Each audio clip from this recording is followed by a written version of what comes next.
محمد وآل محمد بلندتر صلوات. اللهم صل على محمد وآل محمد. أعوذ بالله من الشيطان الرجيم. بسم الله الرحمن الرحيم. وأنت الرازق المرزوق، وأنت الرحمن المرحوم، وأنت الموافي المبتلى، وأنت العزيز الذليل، وأنت العالم الجاهل، يا مفتي الأبواب، يا رازق البشر، يا هو يا من لا هو إلا هو. بسم الله وبالله وفي سبيل الله وملة رسول الله صلى الله عليه وآله.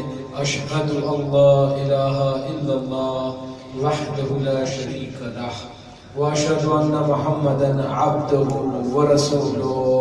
اللهم صل على محمد وآل محمد. صلى الله عليك يا حبيب الله، صلى الله عليك يا نبي الله، صلى الله عليك يا رسول الله، صلى الله عليك يا خير خلق الله، صلى الله عليك يا خلافة الله في عرضه، صلى الله عليك يا قاتل النبيين يعني أبي القاسم محمد.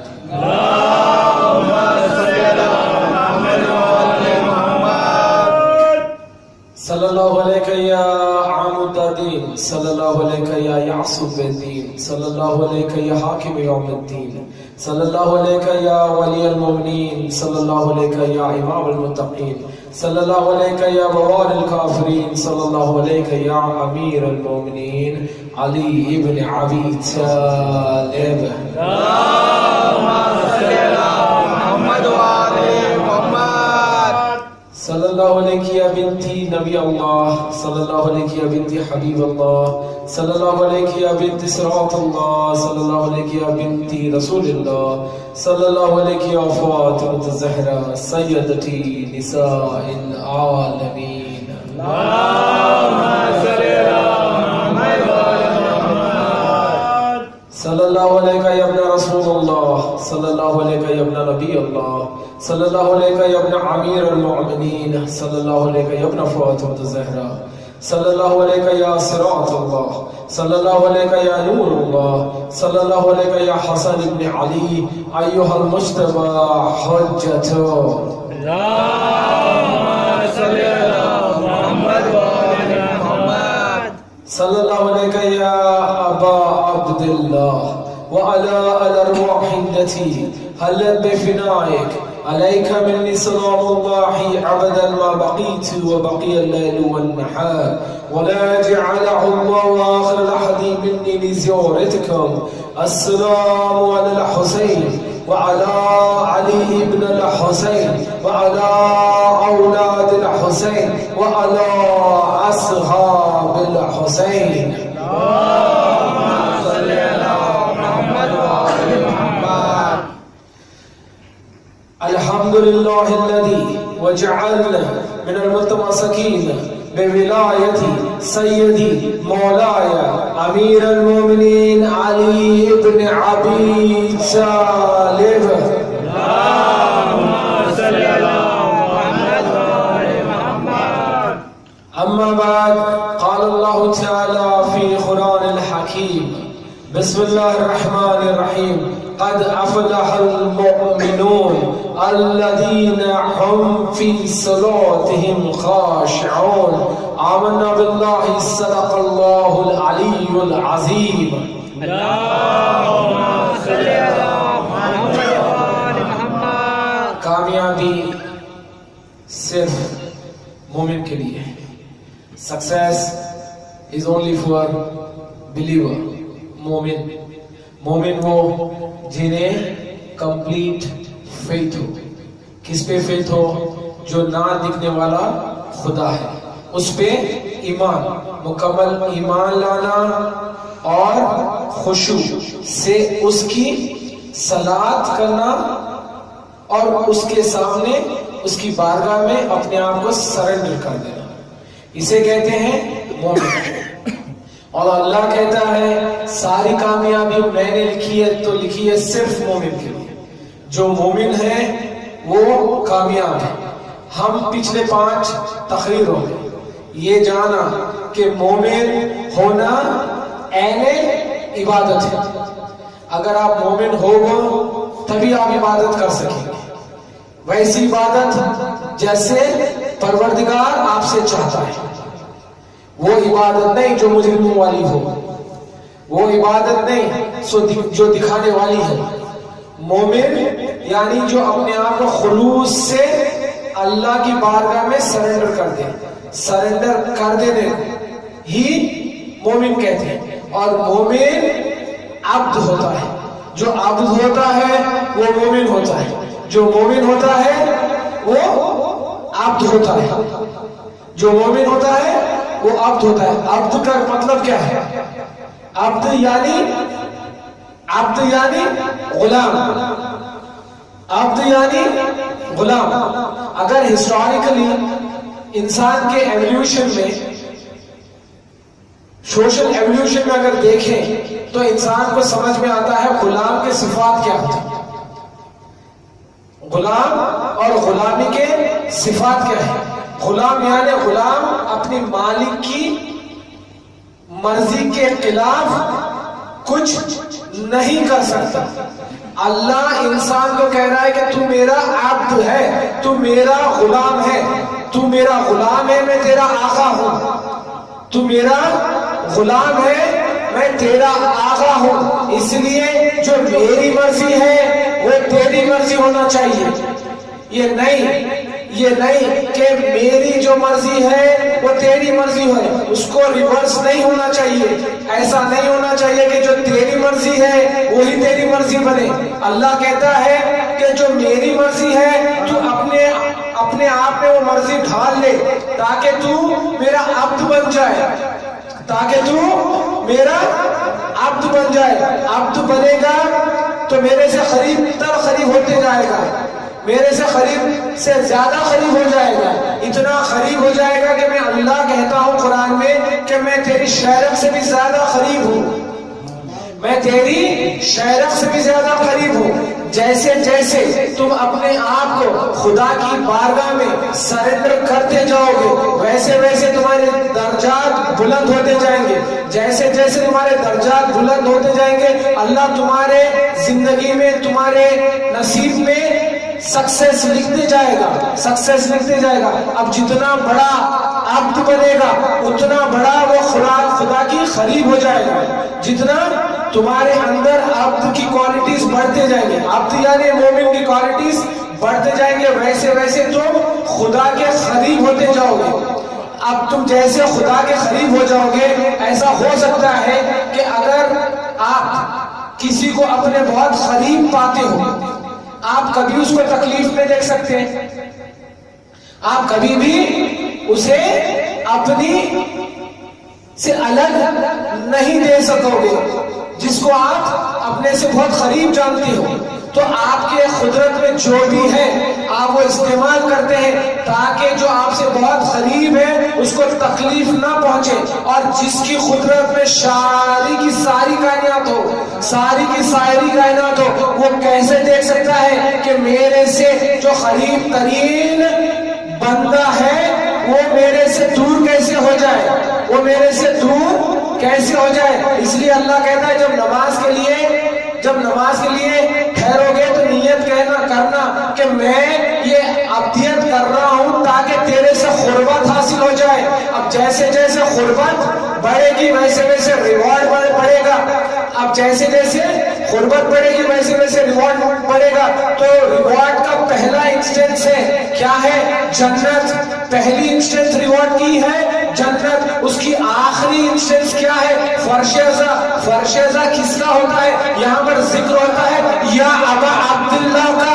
ابا عبداللہ کہتے کسے ہیں؟ سارے عابدوں کے باپ کو ابا عبداللہ کہتے. عابد ہے کون؟ عابد مومن، عابد غلام. یہ کتنا بڑا غلام تھا حسین ابن علی پروردگار کا جسے یہ لقب مل گیا. یہ ابا عبداللہ ہے، یہ ابا عبداللہ ہے. جو ابا عبداللہ کا ذکر فرش ازا پہ کرے گا سمجھ جانا میں اللہ اس سے راضی ہوتا ہوں، کیونکہ میں اللہ حسین سے کہا تھا کہ اے حسین ارجی الی ربک راضیۃ مرضیہ فادخلی فی عبادی وادخلی جنہ.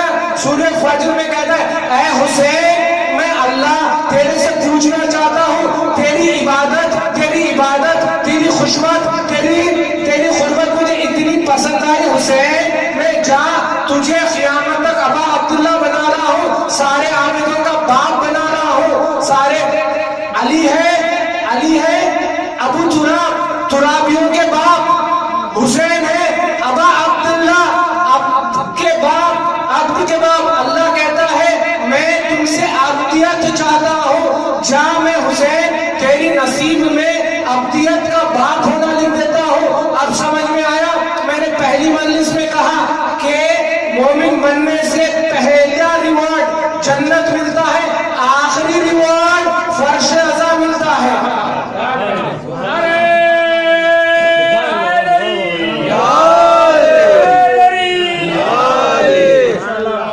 آخری ریوارڈ فرش رضا ملتا ہے، کیونکہ یہاں پر ذکر ہوتا ہے سارے عابدوں کے باپ کا، سارے عابدوں کے باپ کا۔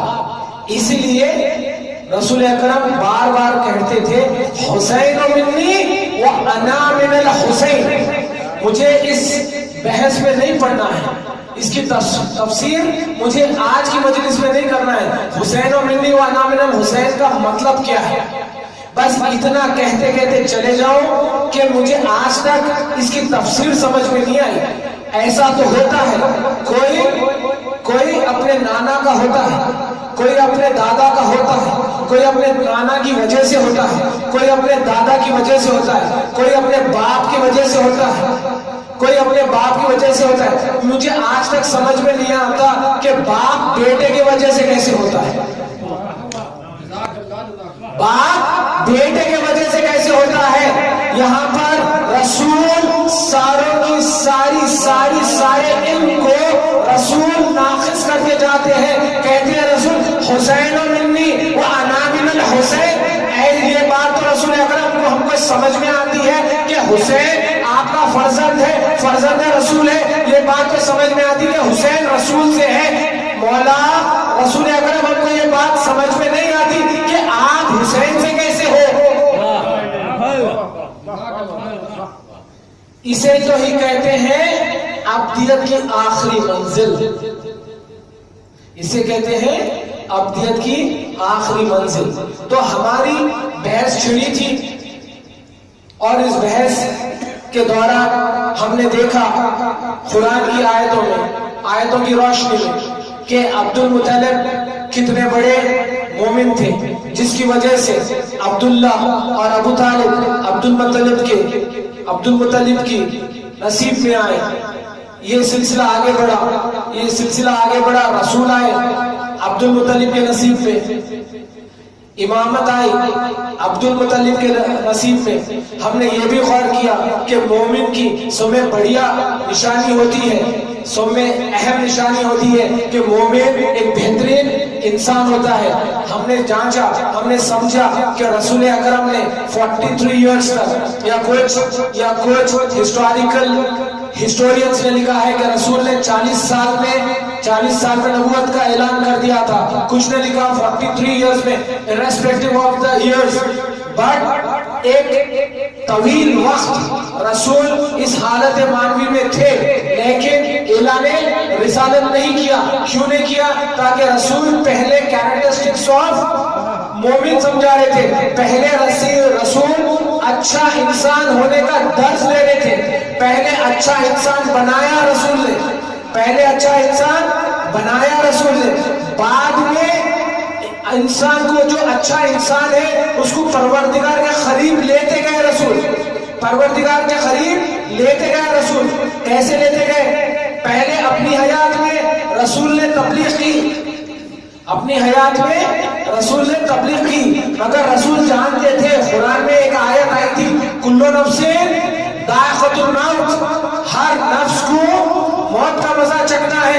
رسول جانتے تھے میرا وقت اس حالت مانوی میں کم ہے، 63 ایئرز کا ہی ہے، اس کے بعد میں بھی یہ سکول کوسا انسٹیٹیوٹ جہاں سے مومن بنتے جائے یہ کبھی ختم نہ ہو۔ تو رسول نے کیا کیا؟ اور ایک کو جسے امام کل کہتے ہیں اس کو اندر علی کو ایسا ڈھالا جیسا ایک پرندہ اپنے بچے کو غذا بھرتا ہے، جیسے ایک پرندہ اپنے بچے کو غذا بھرتا ہے۔ رسول نے علی کے وجود میں علم بھر کے علی کو اپنی فطرت میں ڈھال لیے۔ کیا کر رہے تھے رسول اپنے بعد ولایت، امامت اور رسالت ایک ہی سلب میں چھوڑ کے جا رہے تھے۔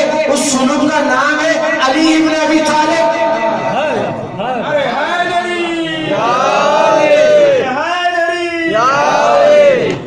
تاکہ علی ایسا بنے جیسا جس کے پاس سے نبی کی بھی پرچھائی دکھی جائے۔ بعد حیات رسول اگر کسی کو قرآن کا علم لینا ہوتا تھا تو کہاں جاتا تھا؟ وہ رسول کے مزار پہ نہیں جاتا تھا، وہ علی کے در پہ آتا تھا۔ رسول کیا کہہ رہے تھے، کیا کرنا چاہ رہے تھے؟ رسول سیکوینس کو، ہدایت کے سیکوینس کو نہیں توڑ رہے تھے۔ اس لیے علی کو ویسا ڈھال دیا جیسے اللہ نے رسالت کو رسالت ماب میں ڈھالا تھا، جیسے اللہ نے رسالت کو رسالت ماب میں ڈھالا تھا۔ تو اپنی حیات میں علی کو اتنا ٹرین کر چکے تھے کہ علی میں محمد کی پرچھائی دکھتی تھی، علی میں محمد کی پرچھائی دکھتی تھی، علی میں محمد کی پرچھائی دکھتی تھی۔ تو میں ادباً رسول اکرم سے پوچھا کہ یا رسول اللہ آپ رسول ہیں، رحمت اللہ عالمین ہیں، آپ اگر چاہیں تو جھاڑ اپنی جگہ سے ہل کے آپ کے قریب آئے اور آپ کی رسالت کی گواہی دے دے۔ ایسا ہوا یا نہیں ہوا؟ ایسا ہوا یا نہیں ہوا؟ ایسا ہوا ہے، ایسا تاریخ میں ہوا ہے۔ جب کسی نے کہا ہم آپ کی رسالت کا اعلان کریں گے، مانیں گے، رسول کو صادق جانتے تھے، پھر بھی رسالت کا ٹیسٹ لے رہے تھے، کہنے لگے کہ ہم آپ کی رسالت کو مانیں گے مگر ایک شرط پہ، اگر آپ اس جھاڑ کو کہیں کہ ادھر آ جائے اور آپ کی رسالت کی گواہی دے دے، اگر وہ جھاڑ کہے گا تو ہم آپ کو نبی مانیں گے۔ ویسے ہی ہوا، جھاڑ آیا، رسول کی گواہی دی، پھر بھی بات سے مکر گئے، کہنے لگے نہیں، اگر اب یہ جھاڑ واپس اپنی جگہ پہ چلے جائے تو ہم مانیں گے کہ آپ رسول ہیں۔ رسول یہی تو کہنا چاہ رہے تھے، یہی تو بتانا چاہ رہے تھے۔ حیرت نہیں کرنا، میں نے علی کو اتنا ٹرین کر دیا ہے کہ اگر میری نیند علی کے سامنے پہ اگر مجھے نیند آ جائے اور اگر میرے صلاح کا وقت قریب آ جائے، علی میں نے اتنی استطاعت پیدا کر چکی تھی، علی میں اتنی علمی استطاعت میں نے پیدا کر چکی تھی۔ علی نے جیسے ہی دیکھا وقت صلاح ہو رہا تھا، سورج کی طرف دیکھا، سورج پلٹ کے واپس آ گیا، سورج پلٹ کے واپس آ گیا۔ اب سمجھ میں آیا علی کیوں کہتے تھے کہ میرا علم سیکھا رسول اکرم سے، میں علی اس رسول کا غلام ہوں، علی کیا بتانا چاہ رہے تھے کہ میری منزلت اپنی جگہ، مگر اس رسالت مات کی منزلت اپنی جگہ، اس رسول کی منزل اپنی جگہ، اور وہی رسول بھی پلٹ کے کہہ رہے ہیں۔ اب سمجھو یہ ایک دوسرے کے اندر کتنے انٹیگرلی انوالوڈ تھے، کتنے انٹیگرل پارٹ تھے۔ علی کہہ رہے ہیں کہ میں رسول کا غلام، علی کہہ رہے ہیں میں رسول کا غلام، رسول کہہ رہے ہیں علی میرا نفس ہے۔ یہاں پر رسول نہیں رکے، رسول کہہ رہے ہیں جاؤ علی، صرف تم ہی میرے نفس نہیں ہو، تمہارے پاس یہ جو 12 آئیں گے، اول نام بھی محمد ہوگا، دوسرا نام بھی محمد ہوگا، آخری نام بھی محمد ہوگا، کل کے کل محمد ہوگے۔ کیا کہہ رہے ہیں رسول؟ میں مانتا ہوں یہ تیرا بڑا پن ہے علی، یہ تیرا بڑا پن ہے کہ تم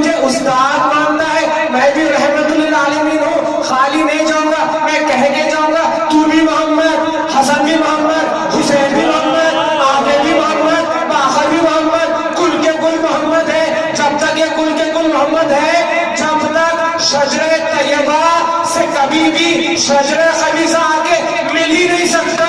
تو کتنا بھی رضی اللہ عنہ لکھ لے مگر یہ کبھی بھی آگے شجرہ طیبہ میں مل ہی نہیں سکتا, کیونکہ تو مجرم کی اولاد ہے, مجرم کی اولاد ہی رہے گا.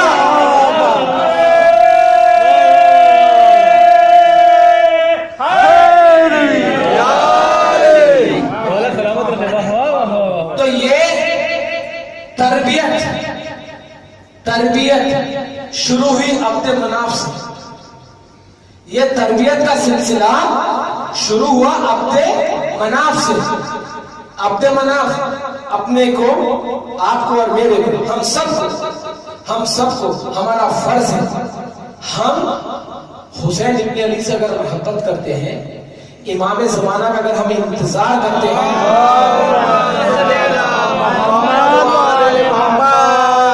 تو ہمیں لازم ہے, ہمارے اوپر فرض ہے, یا یوں کہوں جیسے صلاۃ واجب ہے, کیونکہ یہ محافظ صلاۃ ہے. یہ لوگ محافظ 14 معصومین محافظ صلاۃ ہے. جیسے ہمارے پر صلاۃ واجب ہے, ہمارے پر یہ بھی واجب ہے کہ ہم جانیں کہ یہ محافظ صلاۃ کس شجرہ طیبہ سے آتے ہیں. ہمیں معلوم ہونا چاہیے عبد مناف کون تھے, ہمیں معلوم ہونا چاہیے عبد المطلب کون تھے, ہمیں معلوم ہونا چاہیے ہاشم کون تھے, عبداللہ کون تھے, ابو طالب کون تھے. یہ ان کی تربیت تھی, جس کی وجہ سے ایک محمد بنا, ایک علی بنا, ایک محمد بنا, ایک علی بنا. اگر تربیت کو نہیں جانو گے تو اپنے بچوں کی تربیت نہیں کر سکو گے. یہ تو کرم ہے مولا حسین کا, کرم ہے اس فرش ازاں کا کہ تمہارے بچوں کو جیسے ایک مچھی کے بچے کو تیر نہیں سکھانے کی ضرورت نہیں ہے, حسین سے محبت کرنا سکھانے کی ضرورت نہیں ہے. یہ تو آلریڈی امبیڈڈ ہے اللہ کی طرف سے تمہارے پاس. یہ تو نیکی ہے تمہارے والدین کی, جس کی وجہ سے تم حسین سے محبت کرتے ہو. مگر یہاں سے تو تمہاری ڈیوٹی ختم نہیں ہوتی, یہاں سے تو تمہاری ڈیوٹی چالو ہوتی ہے. جو کرم تمہارے پر اللہ نے کیا ہے, جس کی وجہ سے تمہارے دل میں حسین ابن علی کی محبت کی حرارت ہے, یہاں سے اس ڈیوٹی کو تمہیں آگے بڑھانا ہے. یہاں سے تمہیں حسین کی معرفت حاصل کرنا چاہیے. اور حسین کی معرفت تب تک حاصل نہیں ہوتی جب تک آپ حسین کو 10 محرم سے الگ ہٹ کے 10 محرم سے ہٹ کے بھی حسین کو جب تک نہیں جانو گے. کیونکہ حسین جب ختم ہوئے, جب 56 ایئرز کے تھے, حسین 56 ایئرز ان کی حیات تھی, تو یہ 56 ایئرز میں سے ایک 10 محرم نکال دیجئے, ایک 10th محرم نکال دیجئے. یہ 10th محرم نکالنے کے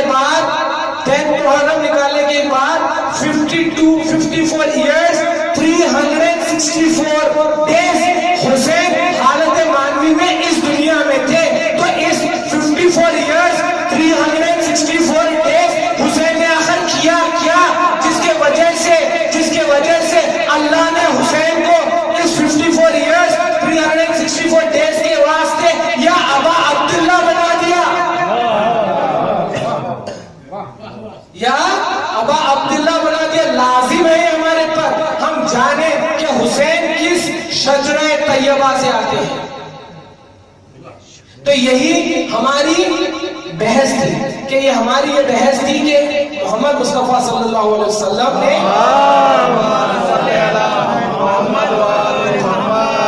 43 یا 40 years irrespective of what the historians have written, irrespective کہ لوگوں نے کیا درج کیا ہے, یا 40 سال ہے یا 43 سال ہے, جو نبی نے انتظار کیا اعلان رسالت کا, وہ انتظار نہیں کیا. نبی اس 40 ایئرز میں یا 43 ایئرز میں انسانوں کی فیکٹری بنا رہے تھے, تاکہ انسان اچھا انسان پہلے بن جائے, بعد میں لا الہ الا اللہ کہے. کیونکہ جب اچھا انسان صداقت سے لا الہ الا اللہ کہے گا تو دل سے کہے گا, زبان سے نہیں کہے گا. اس لیے علی مرتضیٰ کہتے ہیں میں اس خدا کی جو نہ دکھنے والا خدا ہے, اس خدا کی عبادت ہی نہیں کرتا جس کو میں دیکھتا ہوں, جسے میں دیکھتا ہوں. یا مولا کیسا دیکھتا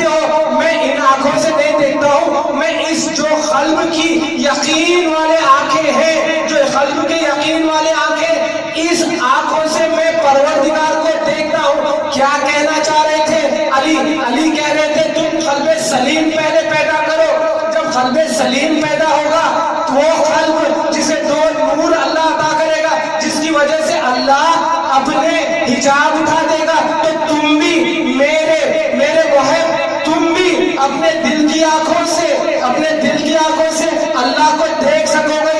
ویسے ہی جیسے تمہارے دل کی حرارت سے تم نے حسین کو نہ دیکھتے ہوئے، تم نے صرف حسین کو سنتے ہوئے، آج بھی 1400 سال کے بعد میں یہ کیا معجزہ ہے، ایک یا حسین کے کہنے پہ ہر بڑا بوڑھا سب اکٹھا ہو جاتے ہو اور کہتے ہو ہم آئے مولا، ہم حاضر ہیں مولا، ہم آپ کو بھولیں گے نہیں مولا۔ تو یہی کہہ رہے تھے، کر رہے تھے رسول اکرم، مومن بنا رہے تھے۔ 40 ایئرز رسول نے مومن بنایا، 43 ایئرز رسول نے مومن بنایا، مگر یہ مومن، یہ تربیت کا سلسلہ رسول بات اپنے ویسے ہی نہیں چھوڑا، کیونکہ رسول یہ بھی جانتے تھے اللہ تعالیٰ نے قرآن میں ایک عظیم آیت اتارا ہے مومنوں کے بارے میں، کہ یہ مومن اپنے بعد اپنے خانوادوں کو، اپنے خانوادے کو، اپنے فیملی ممبرز کو، اپنی پروجنی کو بنا سہارا چھوڑ کے نہیں جاتے، وصیت کر کے جاتے ہیں تاکہ یہ بھی مومن ہونے سے ہٹے نہ، اور یہ بھی اس مومن کا سلسلہ آگے بڑھاتے جائیں۔ اب سمجھ میں آیا اے رسول کو نعوذ باللہ نہ پڑھنا آنے والا بولنے والوں، اب سمجھ میں آیا رسول آخری وقت میں کیوں کہہ رہے تھے جاؤ مجھے ایک قلم لا دو، مجھے قلم لا دو، ایک کاغذ لا دو تاکہ میں کچھ تحریر کر دوں۔ کیا تحریر کرنا چاہ رہے تھے رسول کہنا چاہ رہے تھے بعد میں میری اس یونیورسٹی جہاں پر مومن بنتا ہے، اس یونیورسٹی کا ڈین آج میں ہوں، آج کے بعد میں اس یونیورسٹی کا پروفیسر علی ہوگا۔ تم نے قلم نہ دے کے اپنے آپ پہ ظلم کیا، ہم نے اس کو پہچان لیا، اس لیے آج ہمارے میں سے کوئی آتم گاردی نہیں آتا۔ تم نے قلم نہ دیا، اس لیے آج تمہارے پاس سے بار بار آتم گاردیاں نکلتے ہیں۔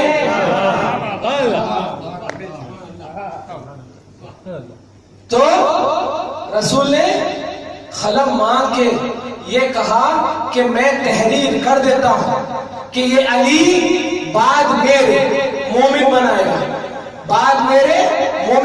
مومن بنانا کسے کہتے ہیں؟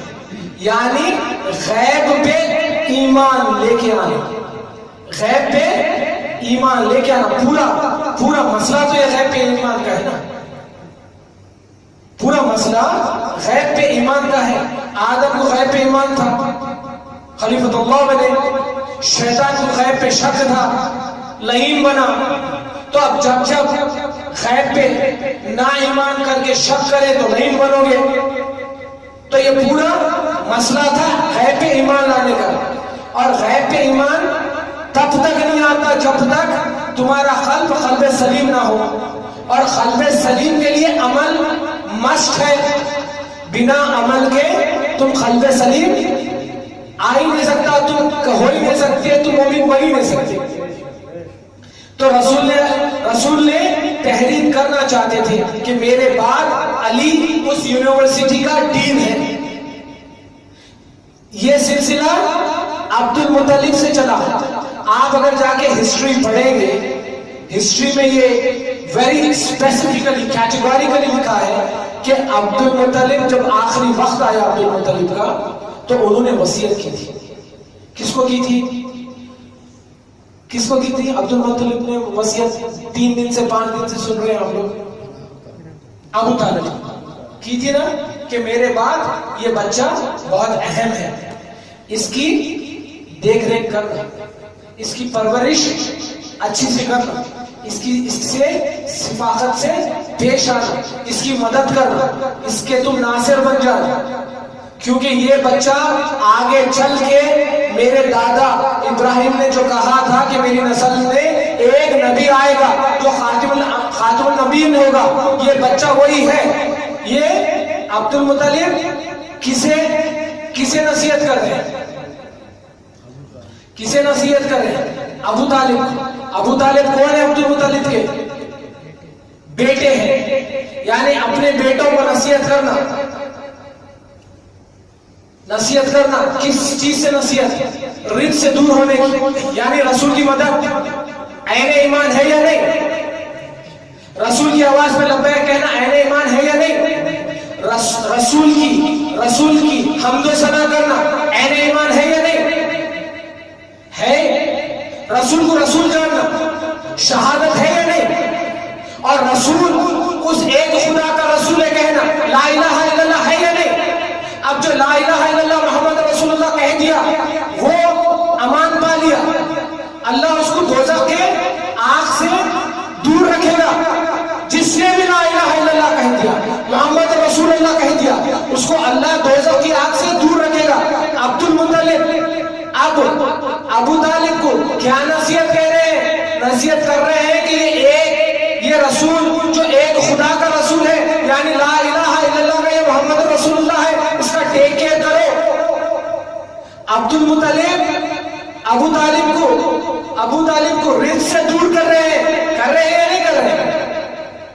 کیوں اتنا گھبرا کے سن رہے ہیں؟ کر رہے ہیں یا نہیں کر رہے ہیں؟ ابو طالب کو عبد المطلب بچا رہے ہیں یا نہیں بچا رہے ہیں؟ اگر ایک موٹے الفاظ میں اگر بولے تو ان کی پرورش کر رہے ہیں یا نہیں کر رہے ہیں کہ صراط المستقیم پہ کیسا چلے. کیا ہے صراط؟ کیا ہے مستقیم؟ صراط المستقیم ہے چیز کیا؟ یعنی رسول کے پیغام پہ سنت رسول کو فالو کرنا ہی صراط المستقیم ہے. عبد المطلب ابو طالب کو درس دے رہے ہیں، ول کرنے جا رہے ہیں کہ میرے بعد میں صراط کا دامن نہیں چھوڑنا، صراط المستقیم پہ چلنا. صحیح ہے. عبد المطلب نے یہ ول کیا کس کے ساتھ؟ ابو طالب کے ساتھ. ابو طالب وقت آخر محمد مصطفیٰ صلی اللہ علیہ وسلم بڑے تھے یا علی بڑے تھے؟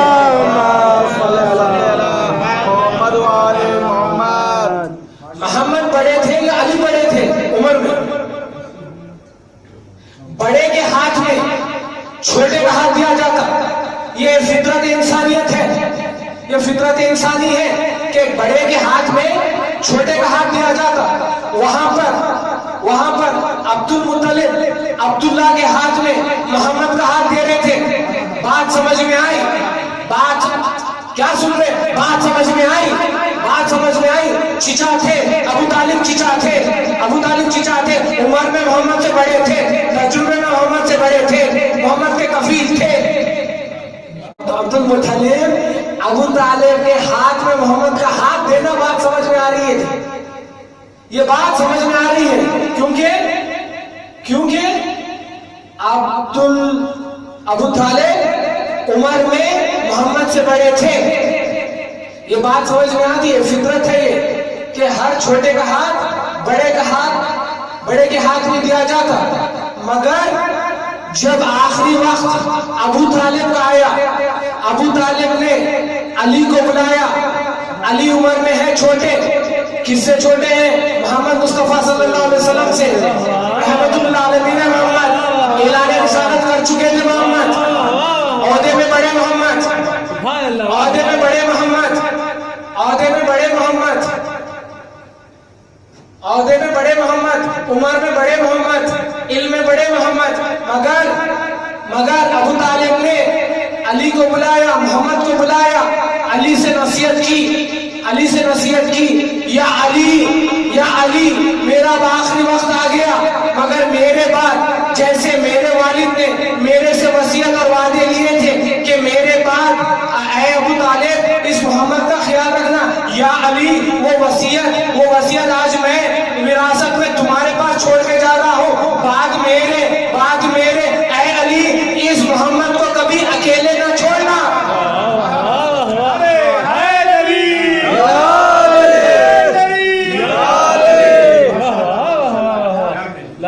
علی بیٹا بہو زہرا، بھتیجا ہے محمد سا، علی بیٹا بہو زہرا بھتیجا ہے محمد سا، انہی کے درمیاں اسرار نامعلوم رہتے ہیں، جھکا نظرے ارے او موترج تعظیم واجب ہے، یہ ہے جھکا نظرے ارے او موترج تعظیم واجب ہے، یہ ہے بیت ابو طالب یہاں معصوم رہتے ہیں۔ نعرہ حیدری!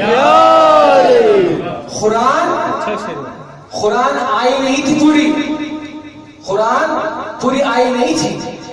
دیکھو قرآن کے آنے کے بعد یا کوئی بھی چیز ایک پیرامیٹر ایک بائی لا آ جائے اور اس بائی لا کو فالو کر لینا آسان ہے، صحیح ہے۔ کار اگر آپ لیتے ہو، کار کو آپریٹ کرنے کے واسطے کار کا مینیول ہوتا ہے، وہ مینیول کو دیکھ کے یا فون کے مینیول کو دیکھ کے فون کو آپریٹ کرنا اٹ از ویری ایزی، کوئی بڑی بات نہیں ہے۔ اب جب مینیول نہ ہو اور اس فون کو آپریٹ کرے تو دو ہی آدمی کر سکتے ہیں، جو ڈیزائن میں شامل ہو یا جو انوینشن میں شامل ہو، جو ڈیزائن میں شامل ہو یا انوینشن میں شامل ہو، جو انوینشن میں شامل ہو یا ڈیزائن میں شامل ہو، یہ وہی لوگ بنا آپریٹنگ مینیول دیکھ کے آپریٹ کر سکتے ہیں۔ قرآن ہے آپریٹنگ مینیول۔ کس کا مینیول ہے آپریٹنگ مینیول؟ انسانیت کا۔ قرآن آیا بعد عبد المطلب کے، بعد ابو طالب کے عبد المطلب وصیت کر رہے ہیں کہ میرے بعد اس مومن ہونے کا فیکٹری کو بند ہونے نہیں دینا، محمد کی تربیت دینا۔ یا ابو طالب علی کو کہہ رہے ہیں محمد کی حفاظت کرنا۔ یہ مینیول میں تھا نہیں۔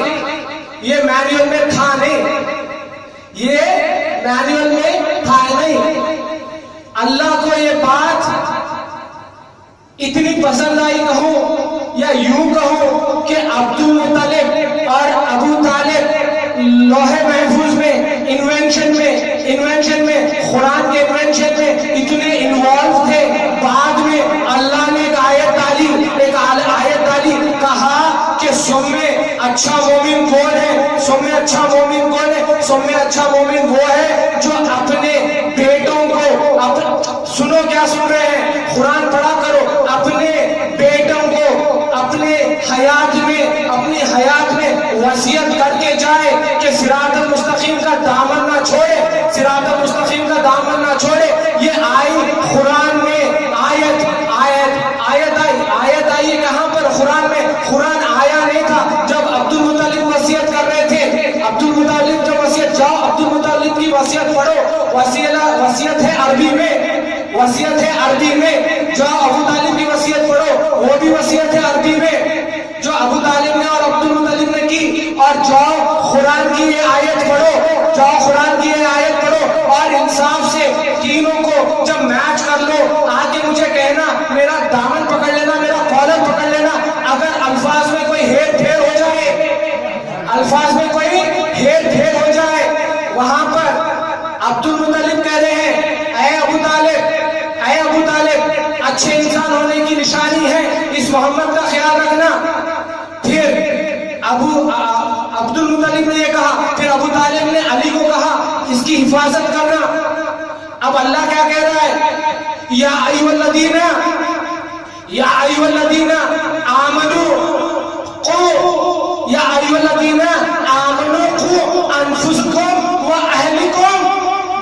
انفسکم و اہلکم نارا۔ کیا مطلب ہے؟ اے مومنو تمہارا فرض ہے، تمہارا فرض ہے وصیت کر کے انفسکم اپنے گھر والوں کو، وہ اہلکم اپنی اولادوں کو نار سے بچا لے۔ جو نار سے بچا دے اسے کہتے ہیں عبد المطلب اور ابو طالب۔ ابھی بھی کہاں پر پڑے ہیں، کہاں پر کس بحث میں پڑے ہوئے؟ عبد المطلب اور ابو طالب نے کلمہ نہیں پڑھا تھا۔ جو وصیت کر کے یا ایھا الذین، یہ ہے ایک بہت بہترین سورہ ہے قرآن میں۔ اب چونکہ بات یاد آ گئی قرآن پڑھا کریں. میری ادباً گزارش ہے ہر علی کے چاہنے والے کو قرآن پڑھنا چاہیے. قرآن پڑھنا چاہیے. علی اور اولاد علی بہت انسسٹ کرتے تھے قرآن پڑھنے کے لیے, کافی انسسٹ کرتے تھے قرآن پڑھنے کے لیے. زین العابدین سے کسی نے پوچھا, مولا آپ تو اس زندان میں اکیلے ہو. تو زین العابدین نے کہا, میں اس کائنات میں کبھی بھی اکیلا ہو ہی نہیں سکتا کیونکہ میرے ساتھ ہر وقت قرآن ہوتا ہے. سوچے کتنا بڑا لیسن ہے زین العابدین آپ کے لیے اور میرے لیے. قرآن پڑھا کرو. یہ آیت میں نے جو پڑھی, جس آیت کا میں نے تلاوت کیا, یا ایھا الذین آمنوا قوا انفسکم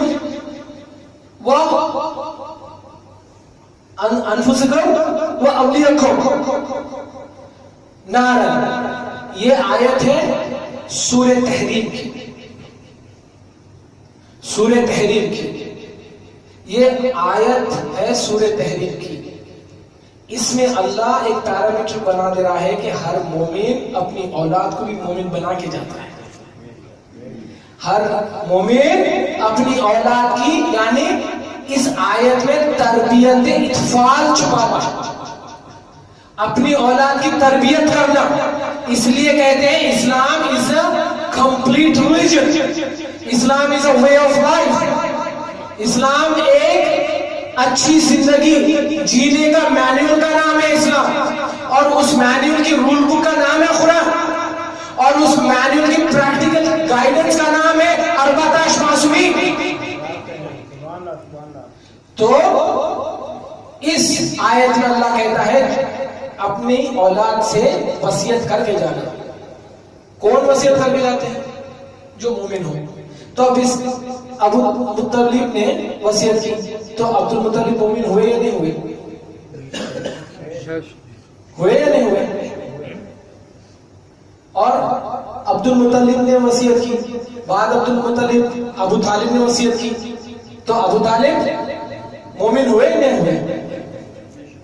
مومن ہوئے یا نہیں ہوئے؟ اب سمجھ میں آ رہی بات کہ اگر میرا باپ میرے سے اچھا کرتا ہے, کچھ بہت اچھا کرتا ہے, اول تو باپ کی اطاعت واجب ہے, صحیح ہے. اور اگر باپ میری بہت اچھی تربیت کر دے, صرف میں ہی نہیں سارے کے سارے لوگ کہتے ہیں کہ فلانے نے فلانے کی اپنے بیٹے کی تربیت بہت اچھی کی. اب سمجھ میں آئی میں پچھلے مجلسوں میں کیوں کہا ہر اچھی چیز کی پہچان بنے علی, ہر اچھی چیز کی پہچان بنے علی. ابو طالب نے علی کی اتنی اچھی تربیت کی تھی کہ اس لیے علی نے ہر جگہ اپنی پہچان بتائی, انا علی ابن ابی طالب. کیونکہ اس آیت کی روشنی میں مومن سب میں بڑا مومن وہی ہے جو اپنی اولاد کو بھی صراط المستقیم پہ چلے یا رکھے. تو ابو طالب نے میں نے یہ کہا کہ ابو طالب نے علی کی بہت اچھی تربیت کی, تو آپ لوگ بہت سختے میں آ گئے کیوں؟ ارے حیدری جو میں نے تیرا قصیدہ پڑھا ابو طالب, وقار اٹھا جہاں مکھا وہاں ابو طالب, سوال اٹھا سلام کس کو کہتے ہیں, قلم اٹھ کے فقط لکھ دیا ابو طالب.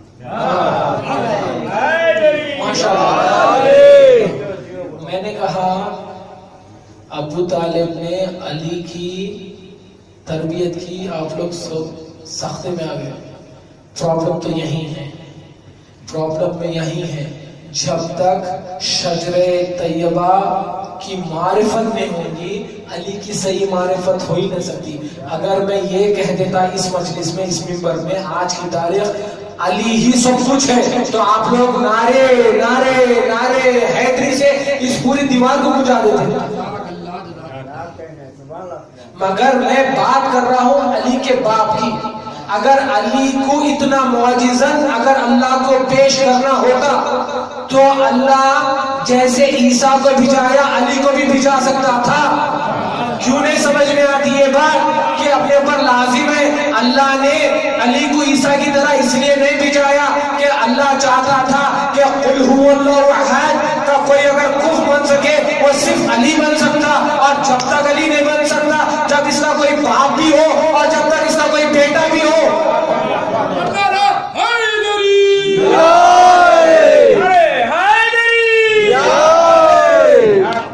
جب تک اس کا کوئی باپ بھی ہو جب تک اس کا کوئی بیٹا بھی ہو, کیونکہ اللہ کا نہ تو کوئی باپ ہوتا ہے, اللہ کا نہ تو کوئی باپ ہوتا ہے نہ تو اللہ کو اولاد ہوتی ہے. جب عیسیٰ کو ماں تھی باپ نہیں تھا سارے کے سارے کنفیوز ہو گئے, کہنے لگے خدا کا بیٹا ہے. اللہ یہی تو ثابت کرنا چاہتا تھا کہ جب علی آ جائے عیسیٰ سے بھی زیادہ معجزے لے کے تو خدا نہ کرے تم بھٹک نہ جانا, تم مومن بنے رہنا.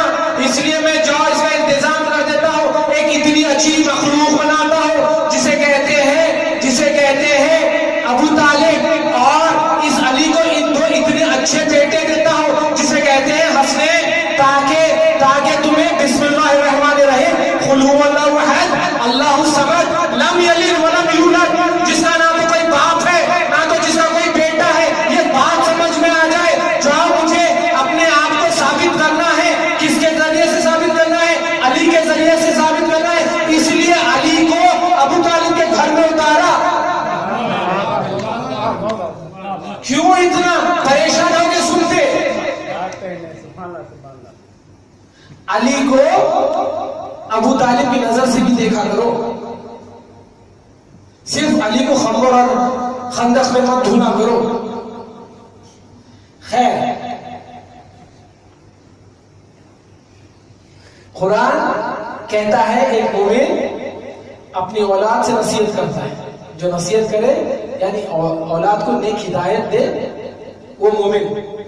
تو عبد المطلب نے نصیحت کی ابو طالب نے نصیحت کی علی مرتضیٰ کو. جاؤ تاریخ اٹھا کے دیکھو 21 کی شب 19 کی شب اور 20 کی شب علی کرتے کیا تھے, علی کر کیا رہے تھے. علی امام ہے یا نہیں؟ رسول نے وصیت کی, رسالت نے وصیت کی, کیا وصیت کی ضرورت تھی رسول کو وصیت کی, اور پھر بھی رسول نے وصیت کی تاکہ تم کو ایک پریسیڈنٹ مل جائے, تم کو ایک سبق مل جائے کہ رسول جیسا اگر وصیت کر سکتا ہے تو تم تو آرڈنری خاکی ہو, تم بھی بنا وصیت کے بنا ہدایت کے اپنی اولاد کو جانا نہیں اس دنیا سے.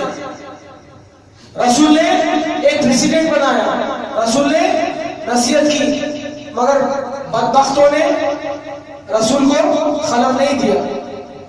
علی نے 19, 20 اور 21 کو نصیحت کی. کس کو کی؟ حسن ابن علی. جاؤ پہلی نصیحت عبد المطلب کی, دوسری نصیحت ابو طالب کی, دونوں بھی عربی میں, تیسری جو بدبختوں کی وجہ سے درج نہ ہو سکی لیکن رسول اورلی نصیحت کر چکے گئے تھے. جو اورل رسول نصیحت کرے وہ بعد میں لوگوں نے اس کی تحریر کی, جو وہ نصیحت پڑھ لیں اور علی کی حسن ابن علی کو نصیحت پڑھ لیں اور پھر جائیں یہ چاروں نصیحتوں کو یہ قرآن کی آیت سے توڑ لے. ایک زیر زبر کا بھی فرق نہیں ہے, زیر زبر کا بھی فرق نہیں ہے.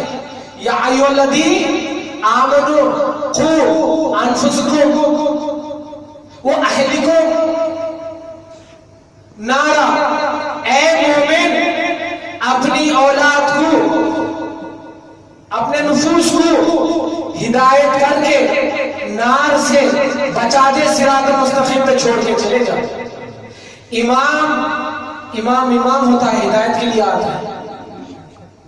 جیسے علی امام، ویسے حسن امام۔ علی کو ضرورت ہی نہیں تھی وصیت کی، مگر آپ کو اور ہم کو مومن کیسا بناتے ہیں یہ سکھانا چاہتے تھے علی، یہ سکھانا چاہتے تھے عبد المطلب، یہ سکھانا چاہتے تھے عبداللہ، محمد مصطفیٰ صلی اللہ علیہ وسلم۔ تو علی نے بھی حسن ابن علی کو وصیت کی۔ کیا وصیت کی؟ علی نے کہ جب تک اے حسن زندہ ہو وحدانیت پھیلاتے رہنا۔ اب یہ حسن کس سے تربیت لیے تھے؟ حسن تربیت لیے تھے علی مرتضیٰ سے۔ کیا دیکھتے تھے علی کی حالت مانوی؟ حسن سے قریب کسی نے جانا؟ حسن وٹنس تھے علی کی عبادت کے، تھے یا نہیں تھے؟ علی کی ثقافت کے، علی کی جنراسٹی کے حسن وٹنس تھے یا نہیں تھے؟ حسن نے سنا تھا یا نہیں سنا تھا کہ اگر دشمن کافر بن کے آئے تو اسے جہاد کوسا جہاد کرے دشمن اگر کھل کے آئے تو؟ قرآن پڑھا کرو، قرآن میں ہے 3 صفات: مومن، منافق، کافر۔ مومن، منافق، کافر۔ منافق اور کافر، قرآن کیا کہتا ہے؟ سب میں خطرناک کون ہے؟ منافق کون؟ جو تمہارے بس میں بیٹھے، تمہارے جیسا بنے اور تمہیں دھوکہ دے۔ تو قرآن اس سے جہاد کرنے کا طریقہ بتا رہا ہے، کہاں پر بتایا اس کا طریقہ قرآن نے، کہ منافق سے کیسے جہاد کی جاتی۔ لمبی ہو گئی حدیث، سمیٹ دو۔ منافق سے کیسے جہاد کیا جاتا؟ اسلام نے کافر سے جہاد کیسے کرتے ہیں عہد میں دیکھا، خندق میں دیکھا، خیبر میں دیکھا، جو آپ لوگوں کو پسند ہے۔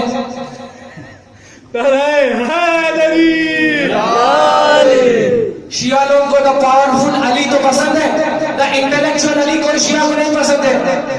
جب علی کو ناز، علی کبھی بھی اپنی ہمت پہ علی نے کبھی بھی ناز کیا ہی نہیں۔ جب بھی کیا تو لدنی پہ کیا، جب بھی کیا اپنی انٹلیکچوئلٹی پہ کیا، جب بھی کہا کہ آؤ میرے سے جو سوال کرنا ہے کر لو تاکہ میں اس کا جواب دے دوں۔ علی تم کو ایجوکیٹ کرنا چاہتے تھے، علی تم کو تلوار پکڑوانا نہیں چاہتے تھے۔ تو مسلمانوں نے جہاد دیکھا کافر کے ساتھ۔ خیبر میں جہاد کس کے ساتھ ہوا؟ کافر کے ساتھ۔ خندق میں جہاد کافر کے ساتھ، احد میں کافر کے ساتھ ہوا یا نہیں ہوا جہاد؟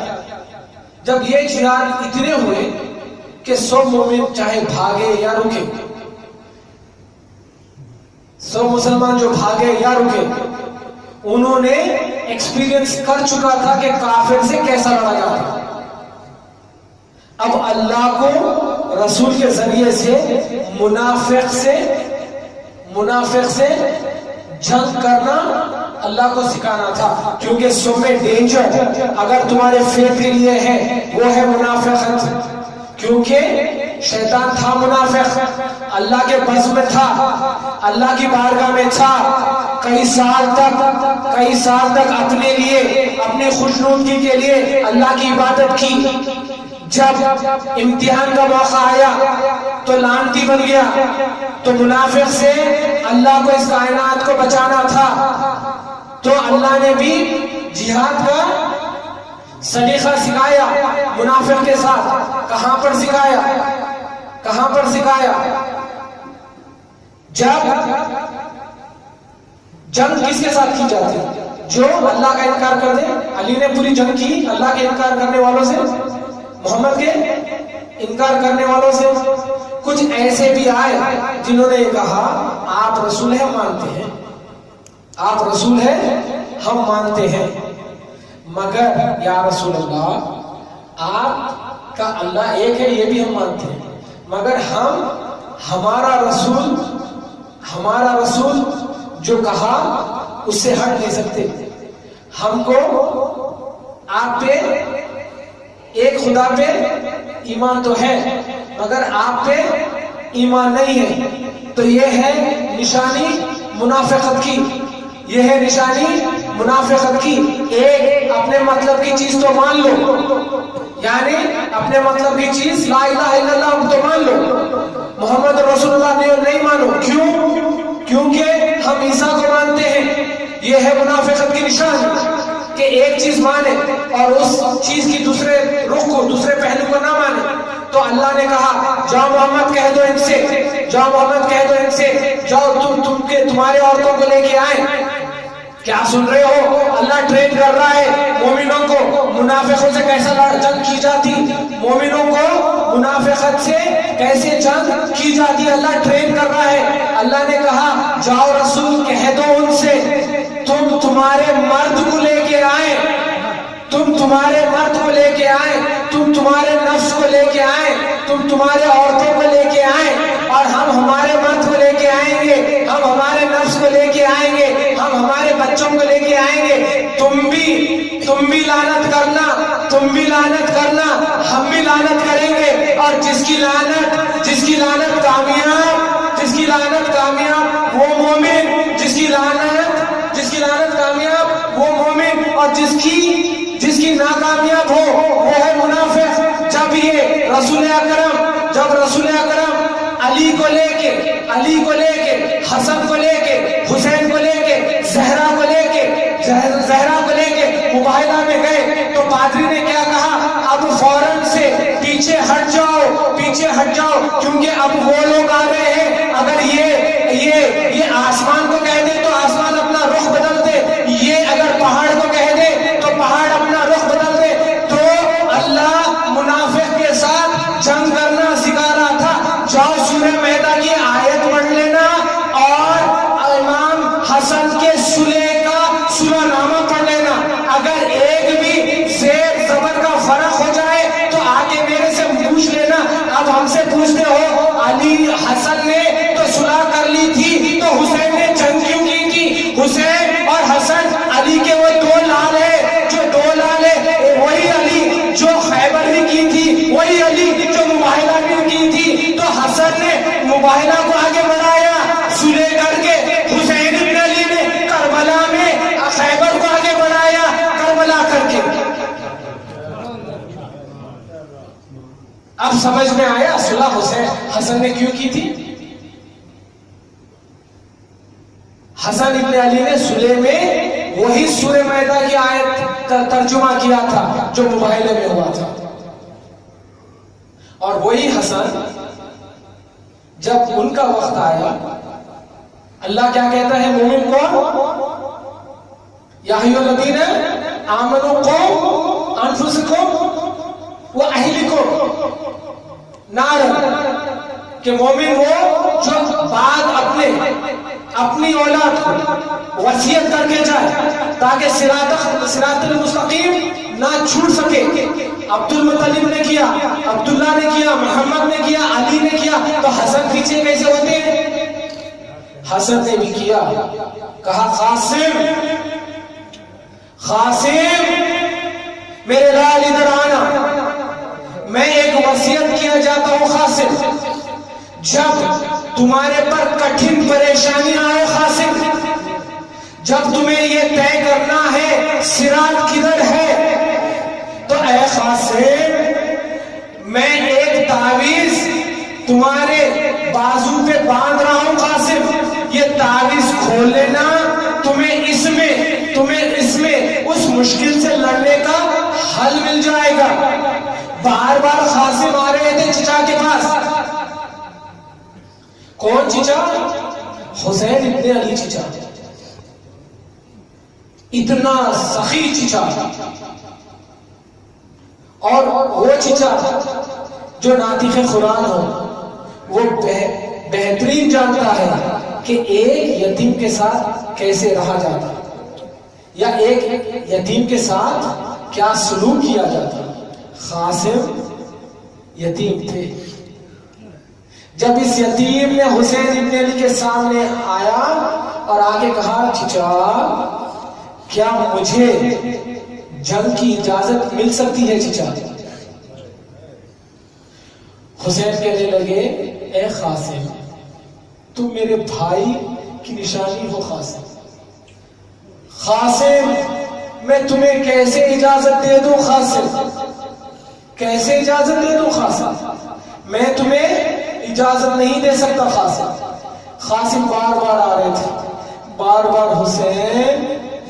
بار حسین قاسم پہ یتیمی کی سخاوت کر رہے تھے۔ تو قاسم خیمے کے پشت گئے اور بیٹھ کے قاسم بہت رونے لگے، قاسم بہت رونے لگے۔